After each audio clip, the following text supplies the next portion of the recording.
안녕하세요.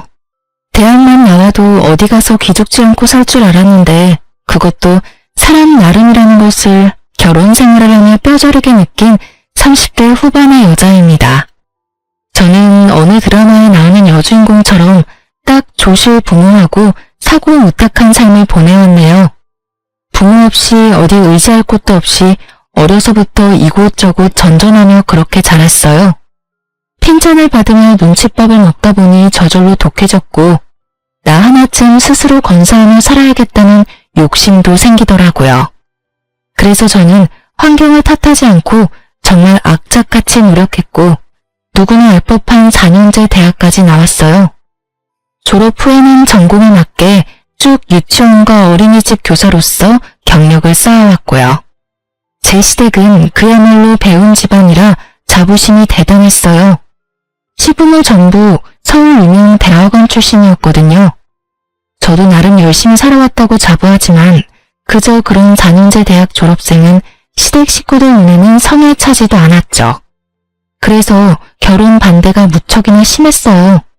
부모 없어도 당당하게 살려고 노력했던 지난 날들이 무색하게 가방끈이 짧고 또 부모가 없다는 이유로 결혼을 반대하실 땐 속이 많이 쓰리고 자존감도 많이 떨어졌어요. 평생을 함께하려고 약속했는데 그쪽 부모님이 반대하시니 어쩔 도리가 없었고요. 그런데 한참 시부모님을 설득하며 곤욕을 치를 때 찾아와준 축복 같은 우리 아이 덕에 결혼을 할 수 있었어요. 물론 시댁 식구 모두 혼전 임신의 소식에 집안이 수치라며 저를 내치려 했어요. 하지만 남편은 호적에서 파이는 일이 있어도 절대 헤어질 수 없다고 고집을 부렸고 그 덕에 저희는 가정을 꾸릴 수 있었어요. 그때만 해도 애 낳고 제가 시댁에 잘하고 좋은 모습을 보이면 마음을 얻을 수 있을 거라 생각했어요. 그러나 제가 시댁에서 예쁨을 받는 일은 전혀 없었습니다. 아니, 저라는 사람 자체를 인정해주지 않았다고 말하는 게 맞는 것 같네요. 차라리 저를 꼴도 보기 싫다고 시댁 근처에는 얼씬도 못하게 해줬으면 더 좋았을 텐데 시댁 식구들은 저를 뻔질나게도 찾아댔어요. 왜냐면 거의 식모살이 수준으로 저를 부려먹기 바빴거든요. 그뿐인 줄 아세요? 공부하는 남편의 발목을 제가 잡았다며 심호의 원망을 매번 들어야 했어요. 그래서 저는 그 원망이라도 피해보자는 마음으로 남편을 공부시켰어요. 그이가 석 박사 학위를 취득하기 위해 일까지 줄이고 전념하는 동안 저는 가정을 지키기 위해 투잡까지 뛰어가며 뒷바라지를 했어요. 그렇게 지내기를 수년 만에야 시부모님이 말하는 시댁의 명성에 남편도 구색을 맞출 수 있었어요. 하지만 그 후에도 제 노력을 인정받기는커녕 남편의 위상만 높아졌네요. 남편이 결혼 후에도 공부를 놓지 않은 인재라면서요. 그러니 저를 향한 시선은 여전히 곱지 못했고 시모는 그런 저에게 늘 이렇게 말하곤 하셨죠. 넌 정말 결혼 전이나 후나 어쩜 이리 한결같이 볼품이 없니? 너랑 한 공간에 있으면 내 눈을 버리는 기분이라니까. 넌 우리 집안 식구로 지내는 걸 감사히 여겨야 해. 알겠니? 배움도 적고 교양이라고 눈 씻고 찾을래도 못 찾는 널 사람이라 여기고 지내주니 말이야. 어머님, 저를 마음에 안 들어 하시는 거 잘 알아요. 그래도 제가 병균 같은 건 아니잖아요. 볼품없다 여기지 마시고 너그러운 마음으로 좋게 좀 봐주세요. 왜 네가 병균이 아니라고 생각하니? 우리 집안에서 환영받지 못하는 건 병균만도 못한 너뿐인데. 죽었다 깨어나도 내겐 너그럽게 쓸 마음이 없으니 이 집안에서 내 눈에 띄지 말고 네 할 일이나 잘하렴. 어머니, 제가 아내한테 제발 예의를 갖춰서 대해달라 말씀드렸잖아요. 이 사람도 저 만나기 전에는 자기 분야에서 열심히 일하는 멋진 사람이었어요. 저보다 더 강단있고 대단한 사람이라고요. 어머니께서 제 아내를 무시하는 건 어머니 아들인 저를 무시하는 것과 같아요. 그러니 이제는 가족의 일원으로 인정해주시고 좋은 마음으로 지내주세요. 시모가 제게 못되게 말할 때마다 남편이 나서서 저를 감싸고 또 자신보다 나은 사람이라고 표현해주며 또 지금의 자신을 있게 해준 사람이라고 표현해 주었어요. 그렇게 제 편에 서준 덕에 모진 시집살이도 참고 살았어요. 한 번은 이런 대우를 더는 받고 싶지 않아 저 역시 학업에 정진해 학위를 높여보려고 했지만 어떻게 알았는지 시모가 남편이 제 뒷바라지하는 꼴은 절대 못 본다며 노발대발을 하는 통에 제대로 시작도 못 해보고 끝이 났죠. 남편이 시모 눈치 보지 말고 제가 원하는 만큼 열심히 해보라고 했어요. 하지만 제가 시모의 등살에 감당할 엄두가 나지 않더라고요. 사실 제 남편에게는 형이 한 명 있는데 아내인 형님도 석사 학위를 취득해 잘 나가는 회사 연구원으로 있어요. 물론 형님은 아주버님과 결혼하기 전에 이미 능력이 좋았죠. 저는 그 때문에 시댁의 미움이 내게 쏠렸나 하는 생각을 참 많이 했어요. 그러나 꼭 학벌 때문만은 아니라는 사실을 저는 이미 그 훨씬 전부터 몸으로 느끼며 알고 있었어요. 형님은 결혼 후에도 일과 공부를 병행하며 박사 학위를 위해 공부까지 하는 중이었어요. 그리고 조실봉한 저와는 달리 형님네 집안은 돈이 많았어요. 그러니 같은 며느리라도 저울질을 하게 되는 건 너무 당연했어요. 시모가 형님을 참 예뻐했는데 그 수준이 어느 정도냐 하면 남들이 보기에도 형님이 시모의 친딸이라고 믿을 정도였어요. 시댁에 오면 정말 손 하나 까딱 안 했고 물 한 잔을 마시더라도 저더러 꼭 가져오라고 시켰어요. 그리고 그걸 제지하는 사람은 아무도 없었고요. 형님은 늦은하게 아이를 출산했는데 상전도 그런 상전이 없었어요. 조리원에서만 꼬박 한 달을 쉬고 왔음에도 몸조리를 핑계로 저더러 틈만 나면 다리를 주무르라며 시켰어요. 그런데 노산이라 그런지 아이가 몸이 약해서 자주 아팠어요. 큰 병이 있거나 한 건 아니지만 잔병 치레도 많고 유행하는 질병은 피해가는 법이 없이 죄다 걸리곤 했어요.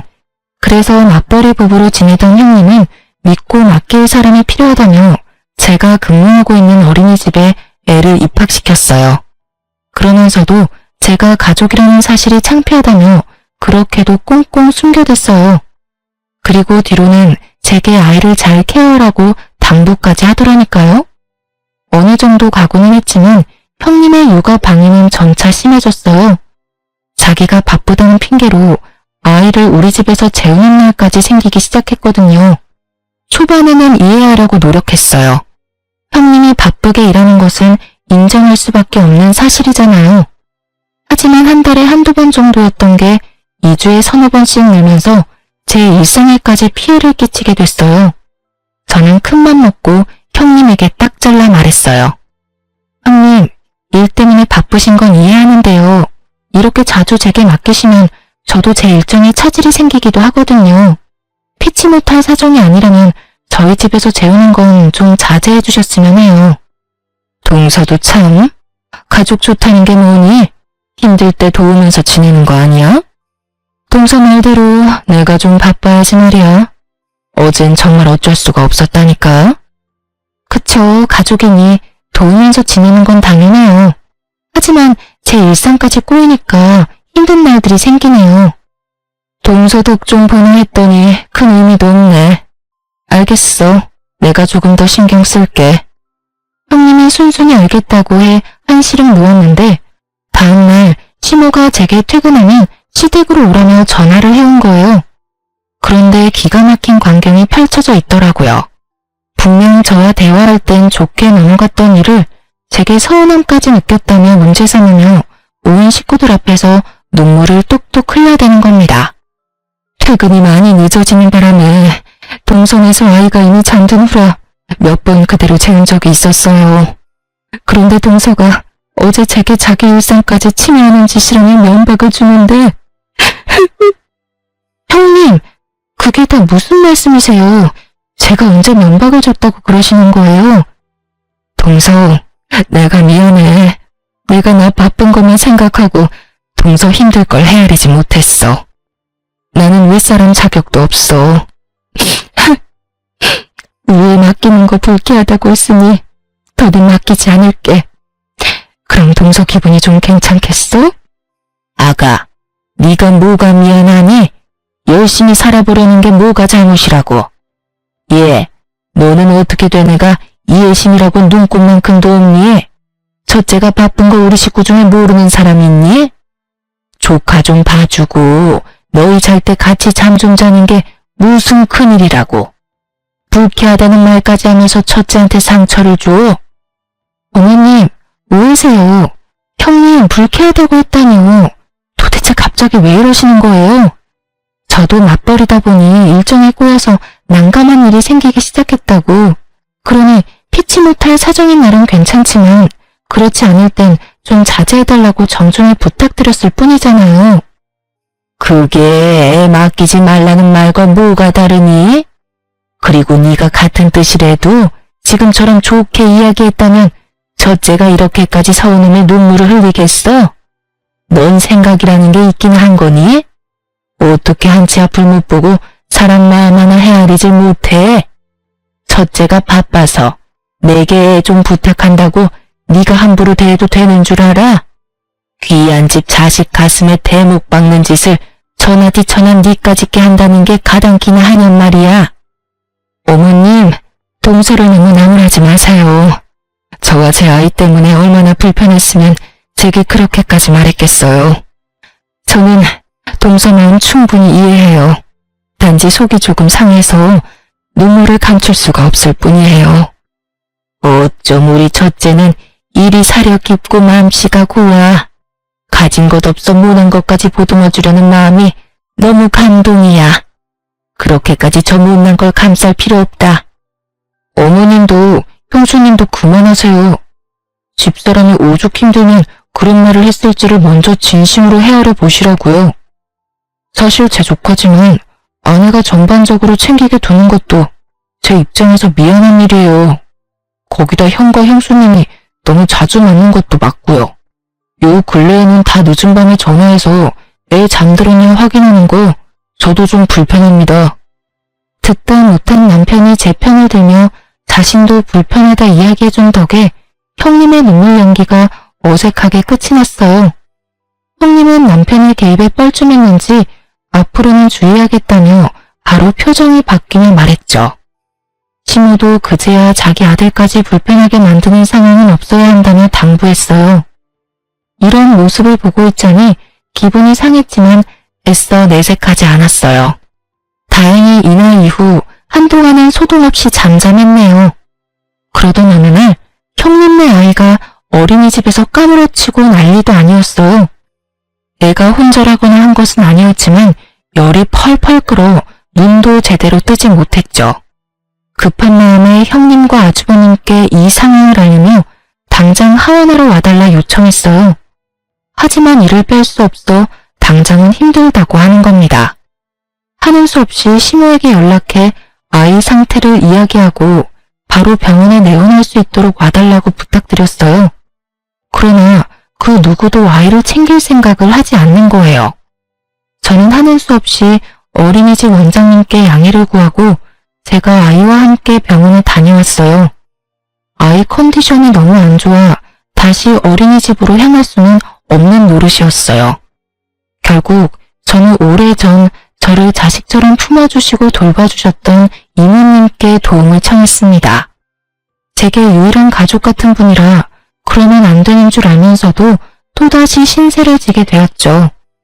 하필이면 제가 그날 당직이라 업무를 뺄 수 없었던 탓이었어요.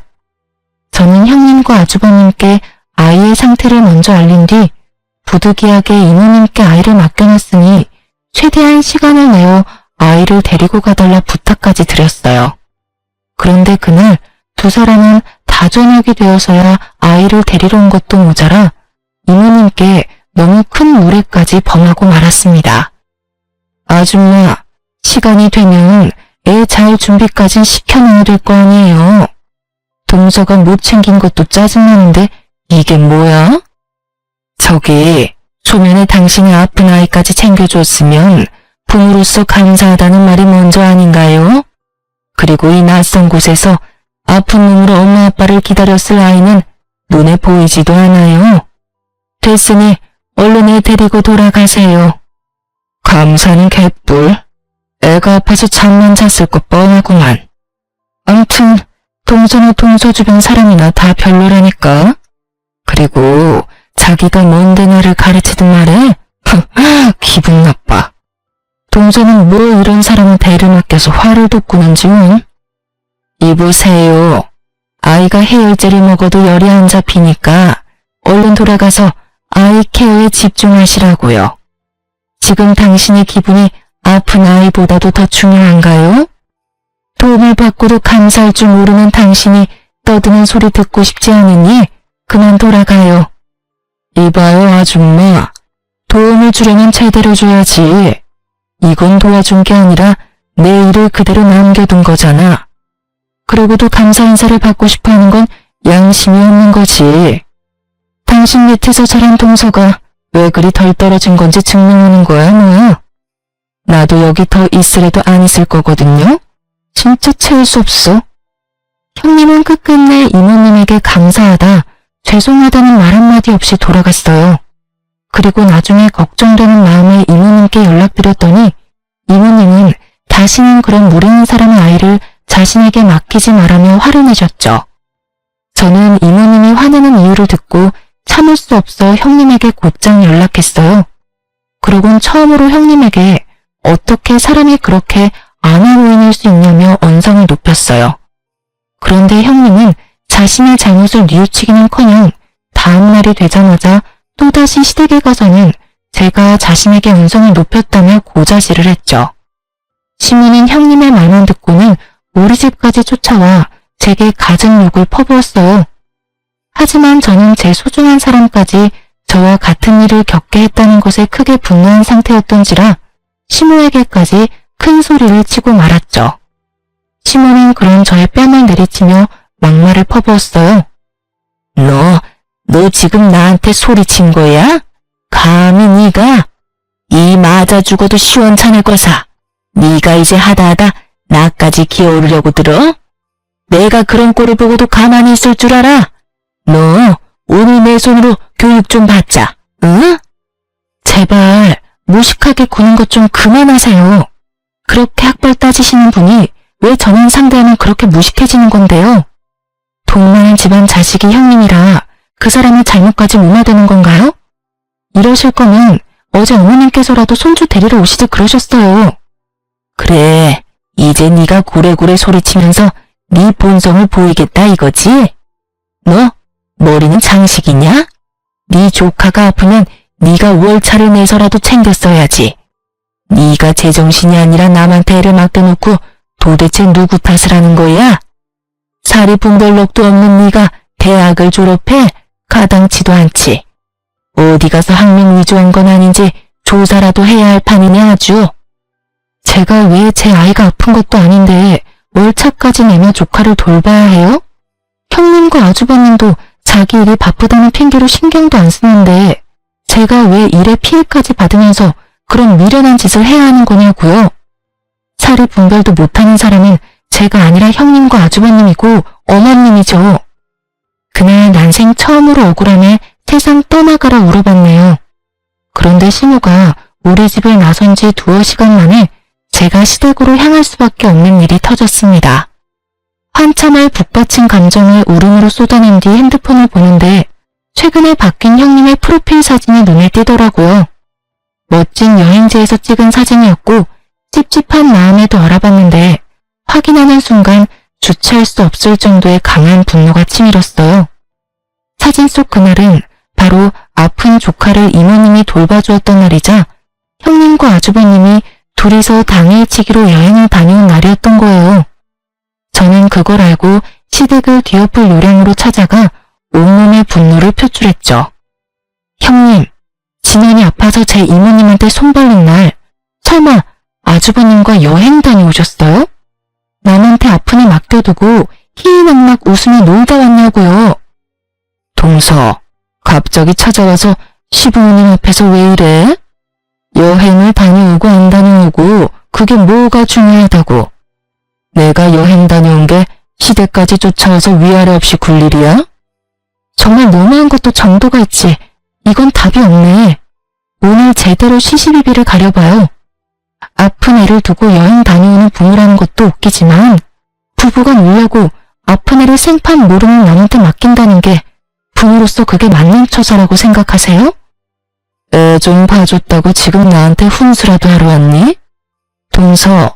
동서 일이나 잘하고 동서 처사는 올바른 건지 따져봐. 손윗 사람한테 따지려고 시댁까지 쫓아온 것도 모자라 시부모님 앞에다 두고 이런 행동을 보이는 게 맞는 거야? 그리고 원래 애들은 좀 아프면서 크는 거야. 형님, 원래 애들은 아프면서 큰다고 아픈 애를 부모가 돌보지 않는 게 맞는 건가요?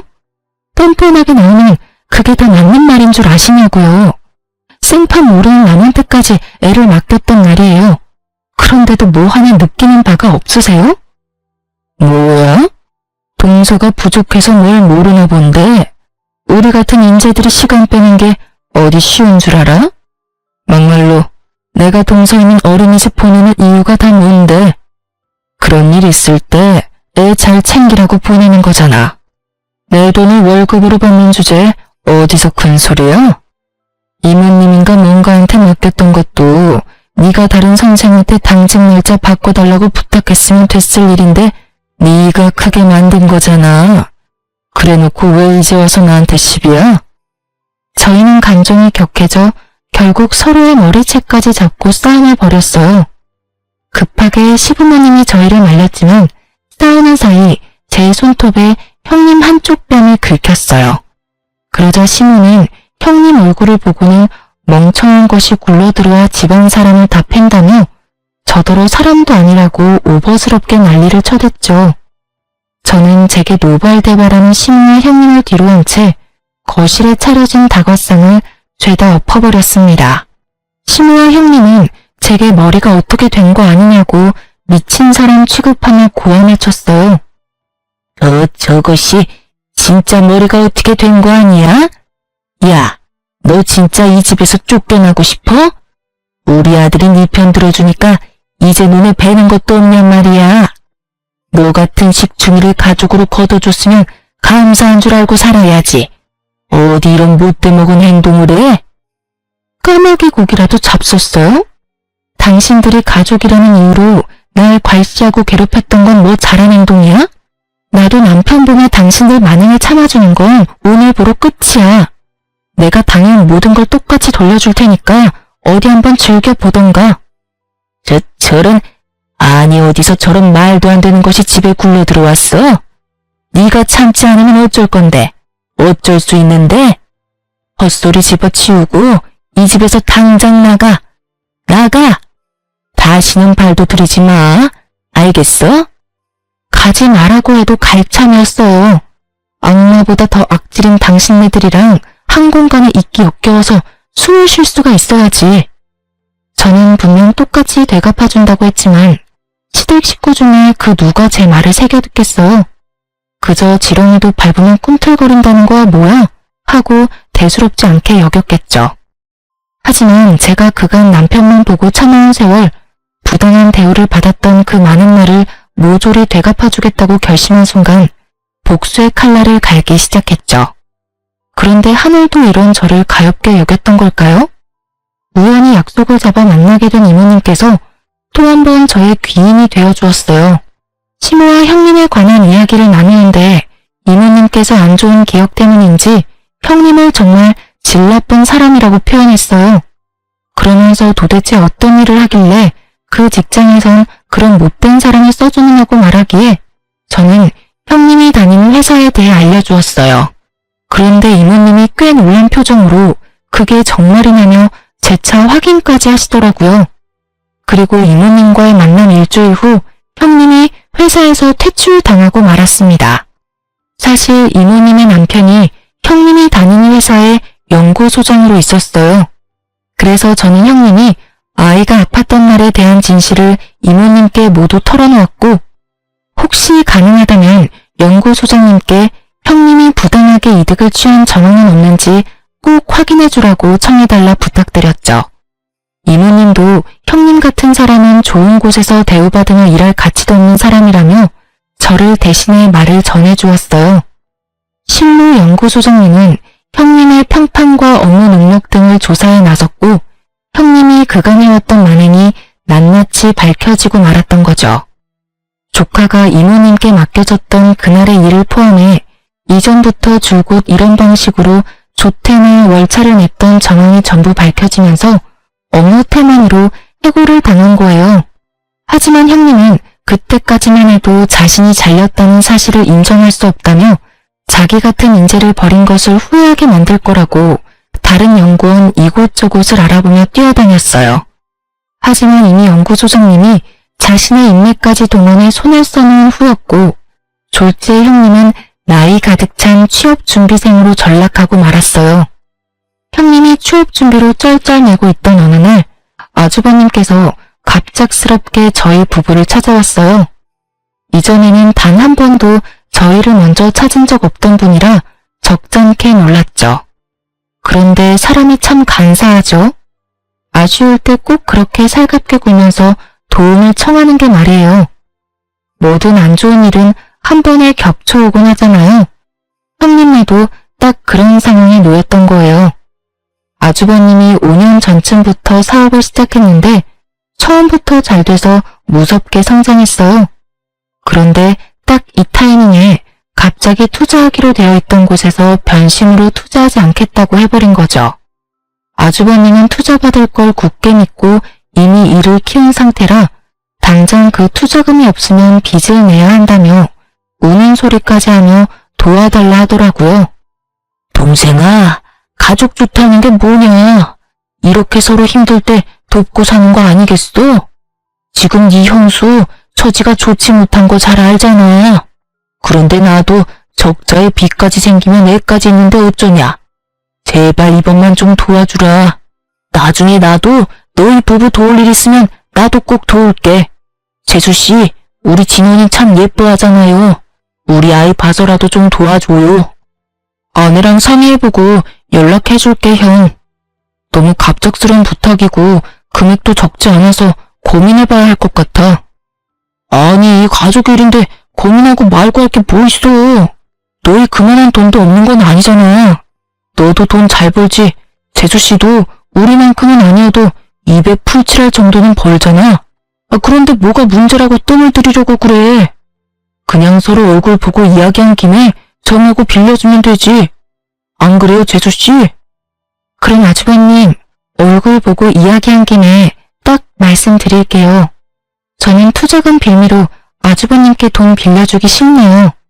저희 없는 살림에 남편 공부하면서 아끼고 아끼며 지낼 때 형님도 아주버님도 돈 잘 벌고 잘 살았잖아요. 그때 제 남편이 한 학기 등록금만 좀 도와달라고 부탁했을 때 뭘 하셨죠?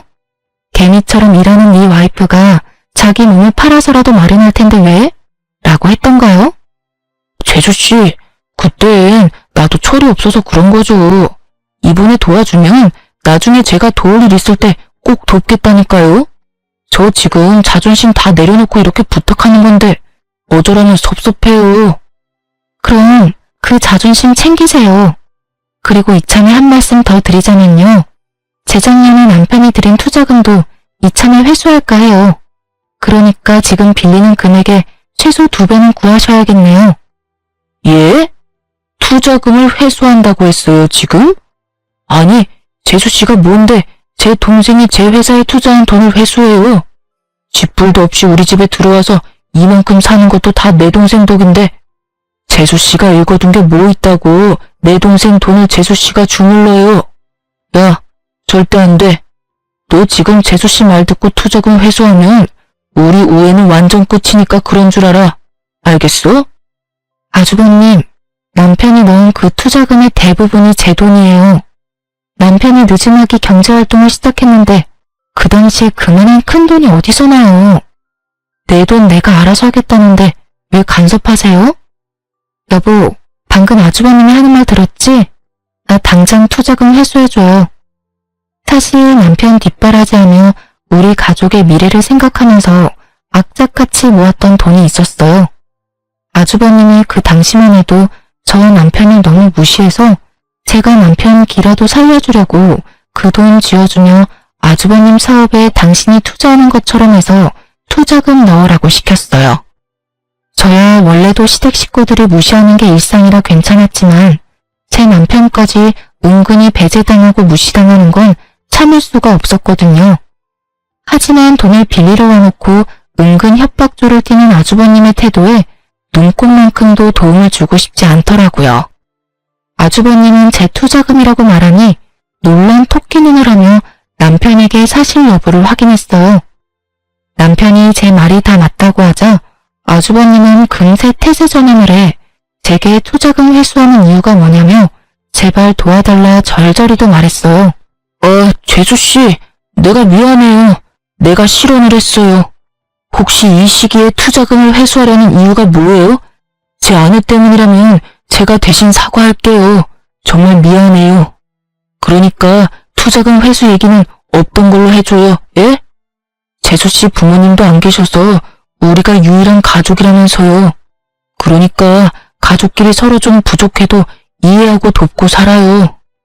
제 가족은 얼마 전에 없어져서요. 유일한 가족이 남편과 제 아이뿐이라 이해할 것도 도울 것도 없네요. 그만 돌아가 주세요. 아주버님께서 이러시는 거 상당히 불편해요. 재수씨, 그게 무슨 서운한 말이에요. 가족이 왜 없어져요? 우리가 다 가족이지.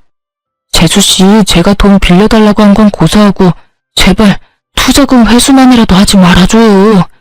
우리 그 투자금까지 빼면 진짜 길바닥에 나 앉아야 할지도 몰라요. 저와 아내는 그런다고 쳐도 아이는 어떡해요. 우리 아이를 봐서라도 마음 바꿔줘요. 제발요. 제가 조카 봐서 여태 참은 건 모르고 왜 이제와 아이를 봐서 마음을 바꿔달라 하세요? 저는 이제 제 아이 봐서 회수해야겠으니 그만 보채고 돌아가세요. 한 번만 더 동동거리시면서 찾아오시면 그땐 문전박대 제대로 당할 줄 아시고요. 아주버님은 우리 집을 나서는 그 순간까지도 제게 제발 도와달라 애원했어요. 하지만 저는 충분히 제 의사를 전한 뒤로는 거들떠보지도 않았죠. 남편은 결국 아주버님을 집에서 끌어냈어요. 그러자 복도에서 더럽고 치사해서 그 돈 안 받는다며 우리 집 현관문을 몇 번이나 발로 차고 돌아가더라고요. 저는 그 모습에 정말 끝까지 못돼 처먹었다 싶은 생각이 들더라고요. 그래서 남편에게 아주버님 연락은 무조건 받지 말라 당부했어요. 실로 하루에 몇 번씩 남편에게 전화를 했고 남편의 일까지 방해할 수준에 이르자 남편도 나중에는 아주버님 연락처를 수신 차단해버렸죠. 그러자 시모가 제게 연락해 열불을 냈어요. 동생이라고 하나 있는데 제가 우애를 다 갈라놨다면서 저더러 오늘보다 더 더럽고 추악한 것이라고 하더군요.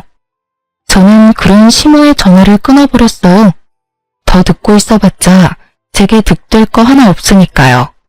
그런데 시모가 그런 제 행동에 머리끝까지 화가 나는지 우리 집에 찾아와 문을 열라며 난동을 부리는 거예요. 복도식 아파트라 이웃집 눈치가 많이 보여 결국 문을 열어주고 말았어요. 들어오자마자 제 얼굴을 내리치며 귀청 떨어지도록 언성을 높여 소리쳤어요. 감히 네가 내 전화를 멋대로 끊어? 내가 그러고도 가만히 잠자고 있을 줄 알았냐? 오만방자한 것이 감히 시어머니 알기를 개떡같이 알고 하는 행동마다 사람 천부를 나게 만들어? 배우다 만 것들은 이래서 안 된다니까. 얼마나 못 배웠으면 행동거지가 그따위야. 이런 것도 사람이라고 고개 쳐들고 있는 꼬라지하고는. 오만방자한 건 제가 아니라 어머님 첫째 아들이죠.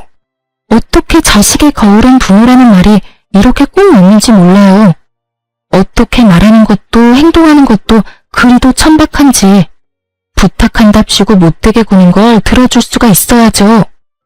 뭐야? 너 지금 뭐라고 짓거렸어? 오늘 내 손에 한번 목숨줄 끊겨볼래? 어? 이게 미쳤다 하니까 진짜 개념을 상실했냐? 어머님 말씀대로 어머님처럼 배우다 말아 그런가 보죠. 어머님도 저랑 학력이 똑같던데요? 그러면서 왜 그리도 학력 따지면서 사람 무시한 건지 저는 아직도 이해가 안 되네요. 아주버님 임신해서 석사 문턱만 간신히 밟아본 정도라는 거 제가 모를 줄 아셨어요? 너 네가 그걸 어떻게 알았어? 어떻게 알았냐고? 남편과 나만 알고 있는 비밀을 네가 왜 알고 있느냔 말이야. 두 손으로 하늘을 가려보세요, 가려지나. 이 세상에 평생 가는 비밀이 어딨어요. 형님 말고는 다 아는 사실을 왜 어머님만 모르고 계시는지 원. 형님이 알면 얼마나 기가 찰까요? 그렇게 저를 간신히 대학 낳은 볼품없는 애라며 같이 욕했을 텐데 그런 어머님도 저와 다를 바가 없다니 말이에요.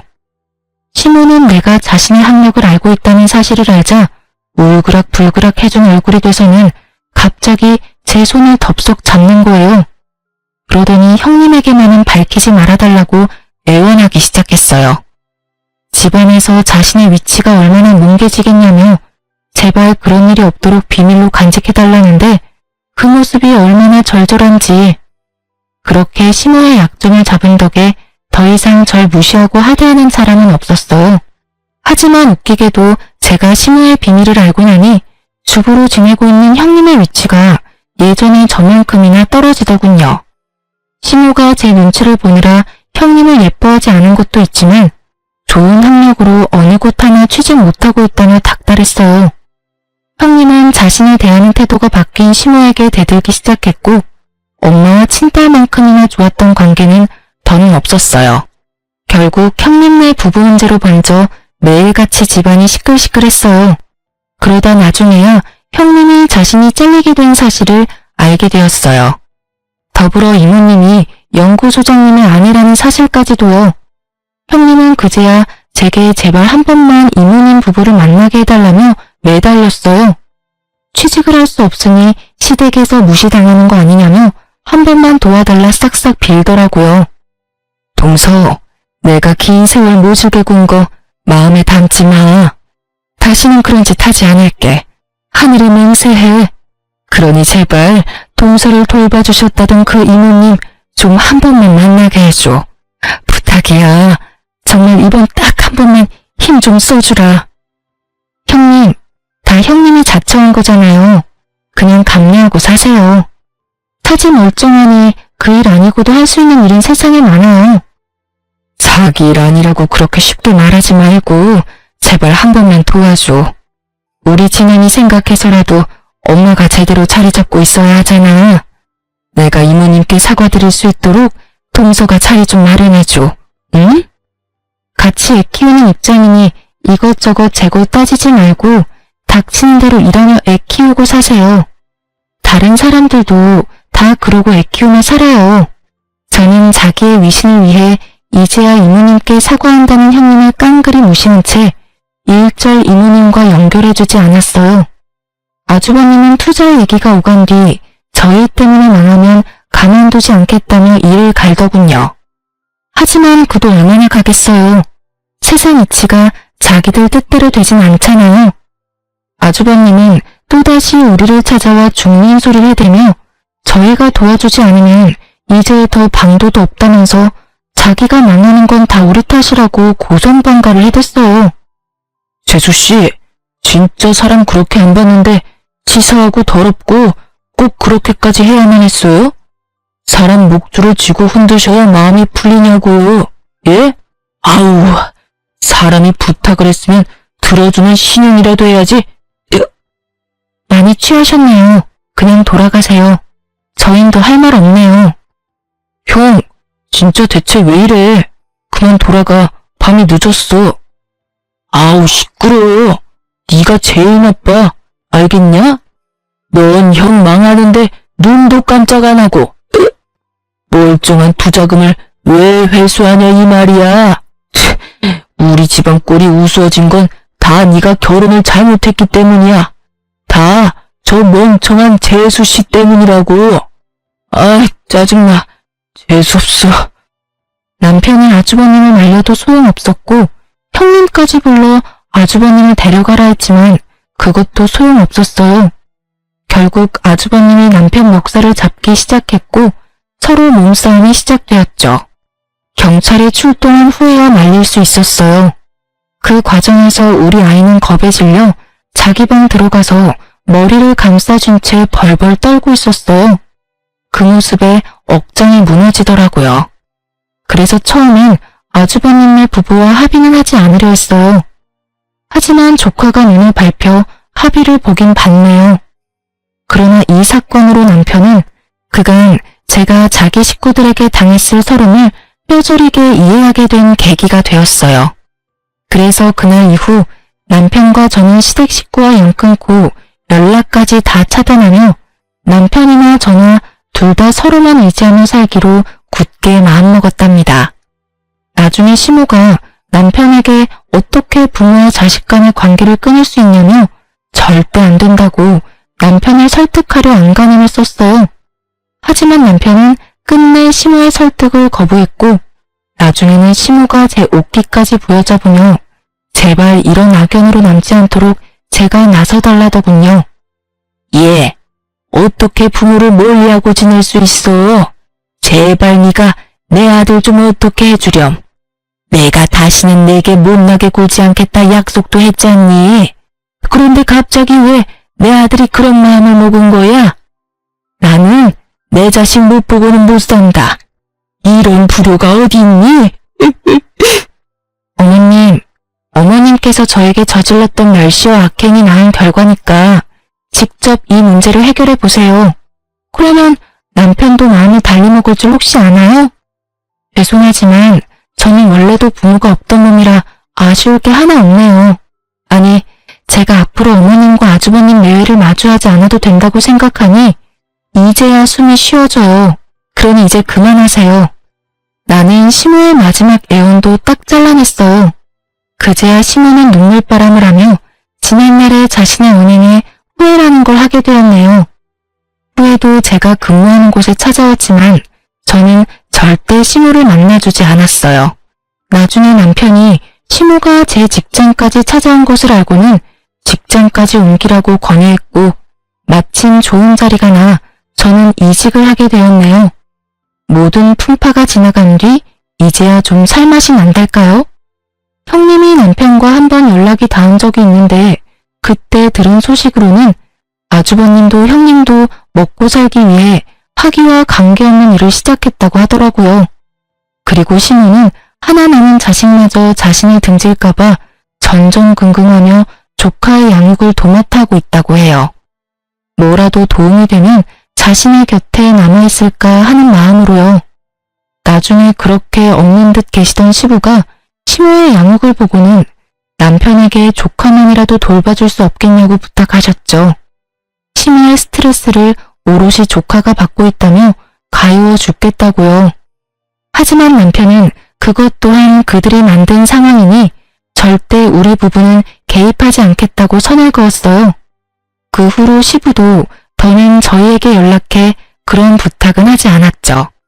시모와 아주버님네를 보니 학벌은 삶에 있어 중요하지만 결코 인생의 전부가 될 수 없다는 것을 다시금 깨닫게 되었어요.